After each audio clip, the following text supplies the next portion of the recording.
बिस्मिल्लाहिर्रहमानिर्रहीम। खातिन हज़रात, मैं हूँ अख्तर अब्बास और आप सबको अस्सलाम वालेकुम। ज़िंदगी किताबों में लिखे हुए लफ्ज़ नहीं है, ज़िंदगी एक्सपेक्टेशन से भरा हुआ ट्रंक भी नहीं है, और ज़िंदगी ख्याली तसव्वुराती ज़िंदगी जो ढेर होता है गंदम का, वो भी नहीं है। मिसबा ये कहती हैं कि मेरी शादी होने वाली है। घर वालों ने लड़के से हक मेहर का पूछा। उन्होंने कहा हमारे ख़ानदान में हक मेहर का रिवाज नहीं है, हम निकाह नामों पे नहीं लिखते। सर, हमारे घर वाले जिद कर रहे हैं, क्या इससे मेरी शादीशुदा जिंदगी पे असर पड़ेगा? जरूर पड़ेगा। हक मेहर का मामला हो, लेन देन का मामला हो, इसे बहुत हिकमत से और समझदारी से सॉल्व करना चाहिए।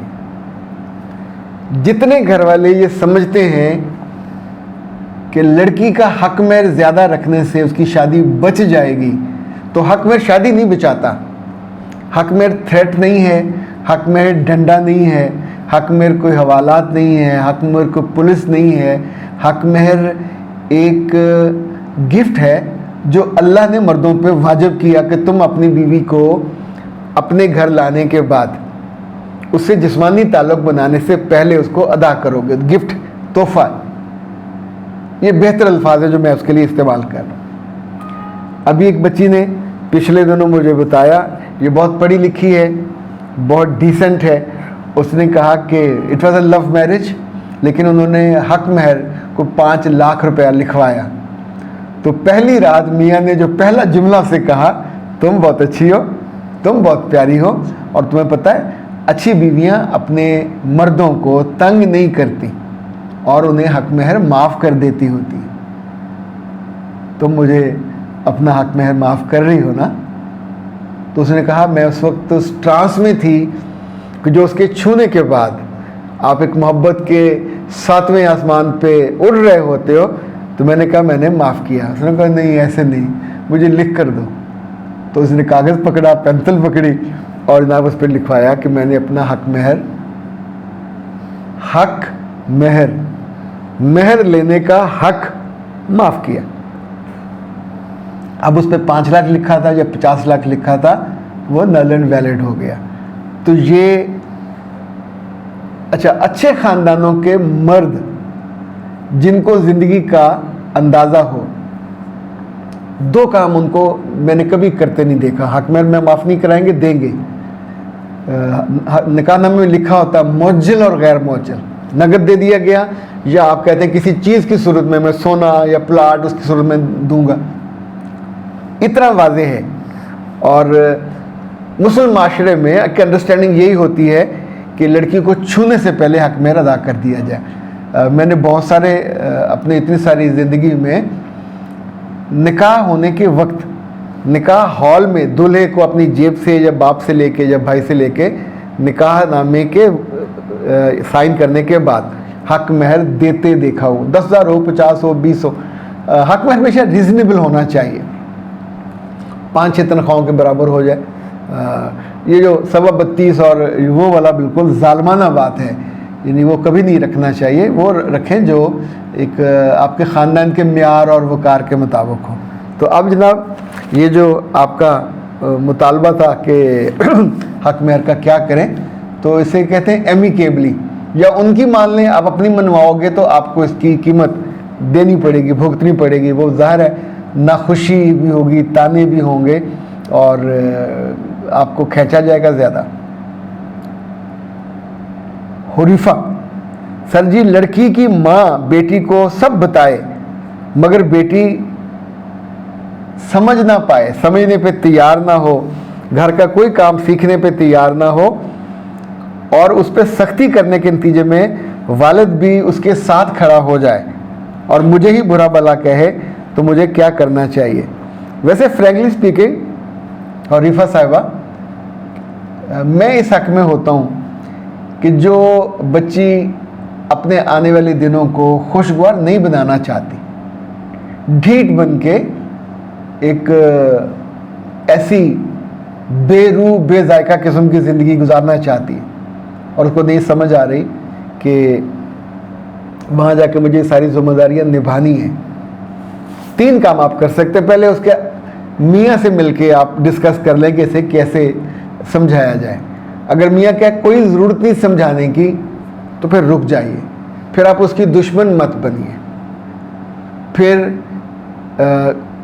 अपने मियाँ के कुछ काम अपने अब्बा जी के लिए, नाश्ता उसके ज़िम्मे लगा दें, खाना कपड़े उसके ज़िम्मे लगा दें, और आप खुद पीछे हट जाइए, यानी एक स्टेप आप पीछे हट जाएंगे। अब्बा जी को जब सर्विसेज वो नहीं मिलेंगी जो आपसे मिलती थी, तो कुछ महीनों के बाद एहसास हो जाता है।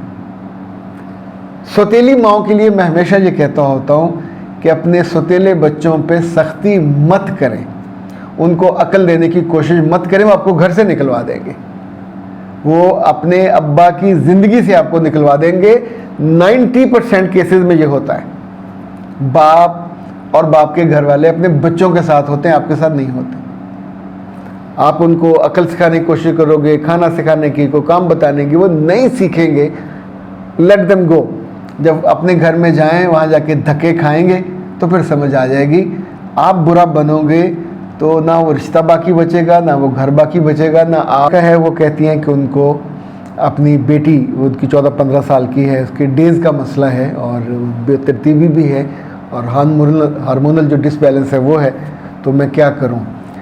एक तो ये याद रखें कि इसकी कोई टैबलेट नहीं होती, इसका कोई गोली ना खाने की कोशिश कीजिएगा और मसाइल पैदा होंगे। छोटी सी उम्र है इस बच्ची के लिए। आप नाज हब्स का ये आप मंगवा लीजिए, PCOT है ये, इट्स वेरी इफ़ेक्टिव, इसका कोई साइड इफ़ेक्ट नहीं है।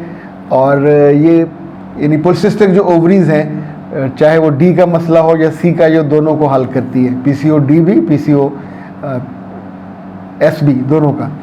और ये आप ये पहली माहवारी के साथ भी इसका अंदाज़ा हो जाता है कि बेतरतीबी चेहरे और जिस्म पे बच्चे के अगर बाल ज़्यादा आने लग जाएं तो भी ये हेल्पफुल होती है। नफ्सियाती वारस जैसे डिप्रेशन और अफसुर्दगी उन दिनों में ख़ास तौर पर बढ़ जाए तो भी ये इट वुड बी हेल्पफुल। अगर उस तारीख में बार बार तब्दीली आती है तो भी ये इट्स हेल्पफुल। मेटाबॉलिक जो है सिंड्रोम, ये उसकी कमी को भी एड्रेस करता है। और दिन में 2 दफ़ा या 3 दफ़ा आपने इस्तेमाल करना होता है। गिलास उबलते पानी में 1 चम्मच, उसको फिर आपने ढाँप देना है। 1 मिनट के बाद ये वो जो बनेगा कहवा, उसको सुबह और शाम पिए या सुबह दोपहर शाम, तो उतना जल्दी वो जो तौलीदी निज़ाम की है बेतरतीबी वो ठीक हो जाएगी। ओके जनाब, ख्याल बहुत अच्छा हो या कोई बंदा बहुत अच्छा हो, हमें अच्छे लगते हैं, बंदा हो या बंदी हो, दोनों सूरतों में। क्या सारे फैसले ज़िंदगी में खूबसूरती से होते हैं या कुछ और चीज़ें भी शामिल हैं? मैंने तो देखा है कि ज़िंदगी रिज़ल्ट से जुड़ी हुई है। खूबसूरती आँखों की, चेहरे की, रंग की, ये नताइज में अगर रुकावट बनती है तो चेहरा पीछे चला जाता है, नतीजा पहले आ जाता है।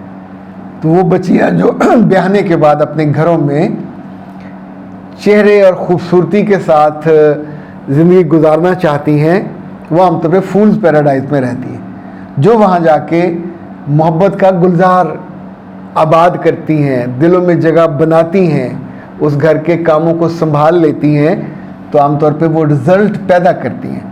इन रिज़ल्ट्स के लिए भी मुज़ाहमत होती है, उनमें से 19-20 पे तनकीद भी होती है, लेकिन समझदारी और अक्लमंदी वहाँ ये होती है कि आप अपने आप को संवारते जाओ, निखारते जाओ, बेहतर बनाते जाओ, नया लर्न करते जाओ, परफॉर्म करते जाओ, और नताइज खुद बोलने लगते हैं कि she is good, she is sincere, she is trustworthy, she is loving, she is caring.